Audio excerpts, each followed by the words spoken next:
A flavor that I absolutely adore that is actually technically illegal in the US is Tonka, which is a kind of bean looking thing that has this really unique and special taste that I don't even know how to describe it, but it's perfect when paired with chocolate especially. So I wanted to infuse that into a ganache to use in my macaron since it is available here in France. So I'm just going to start off by making a brown regular old macaron shell. I am using the French method for my meringue, room temperature egg whites, sugar. I'm going to slowly stream all of that together, and then after I start getting that sugar incorporated, I will also mix in my food coloring. Today I'm using the True Brown by the Sugar Art Master Elite series there. And it is really easy. If you are traveling or going anywhere and planning to make macarons, I highly recommend bringing it because you can get it in small quantities, and because it is a powdered gel food coloring, it is super easy to transport without worrying about it exploding anywhere like gel food coloring might. Alright, so after I get the sugar incorporated into my meringue and that color added in, I will continue whipping until I get a really nice stiff glossy peak. Then I will fold in my dry ingredients.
For the dry ingredients, and I'm talking about the almond flour and powdered sugar, I like to mix that in about 3 additions. First, just mixing, folding, combining to make sure everything is together, and then after I have everything all finally in one bowl, then I will go on to the macaronage, or folding and pressing the batter kind of against the sides of the bowl and then folding it onto itself until I have deflated the meringue enough that it looks like a ribbon falling from the spatula when I pull it up there. I will show you what that ribbon stage looks like. As with the other videos I filmed in France, I don't have all of the exactly proper and wonderful tools and situations, so this video is more just about the general ideas and not a perfect tutorial. It's a little bit hard for me to film in the bowls that I have and on the table space I have. So if you need a little bit of extra help or guidance with this macaronage process, I definitely recommend checking out one of my previous videos.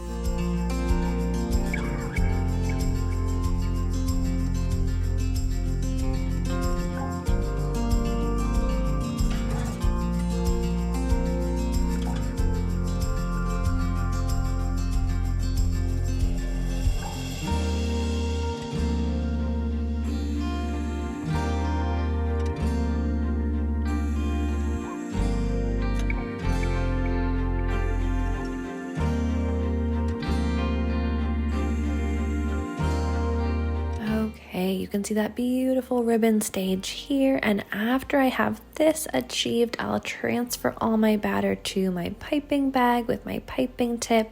I'm just going to go along on top of my silpat and pipe some regular old circles because I was more focused on the flavor and that Tonka infused ganache.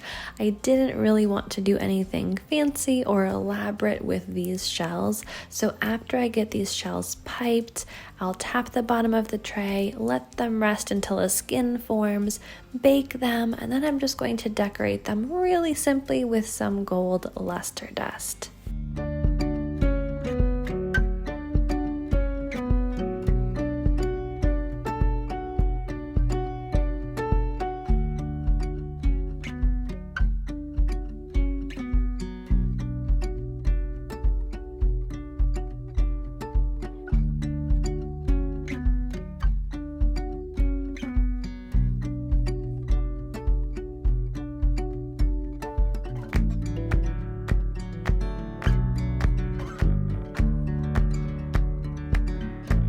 While those are baking, I am going to work on my ganache here.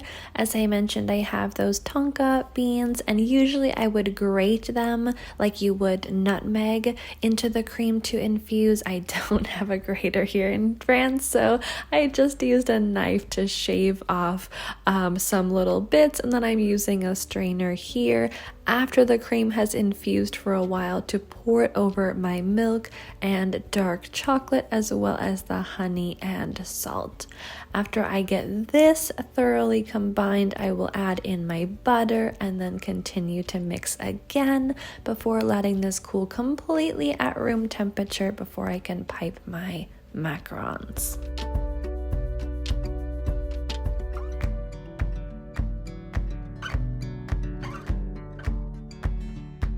While that ganache is cooling and after my macarons have baked and cooled, I'm going to decorate them with a little bit of gold luster dust. I like to mix that with a little bit of vanilla or almond extract or gin or something like that, just to spread it on really nicely. And you can either use a paintbrush or create a little bit of a thicker paste, a little bit less liquid, and use your thumb or a finger to brush the gold onto your macarons. You can create some really nice and unique looks here with these different techniques. So after all of that is on, you give the gold just a tiny bit of time to dry.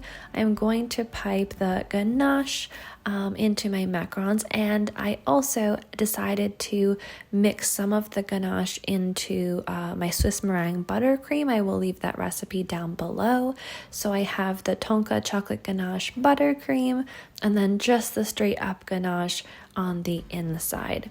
Because of how late I made the ganache and how excited I was to finish and eat these, I did end up piping the ganache maybe a little bit on the sooner side. So as you'll see here, it looks a little bit liquidy, but I promise it will set up more like a normal ganache. So if you are just wanting to fill your macs with my ganache recipe, don't worry, you will be able to. It won't goo out everywhere. You just need to be more patient than I was for this video.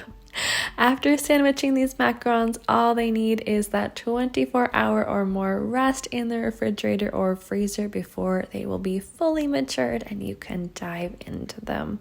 Thank you so much for watching this video. I hope you have a wonderful rest of your day. Bye!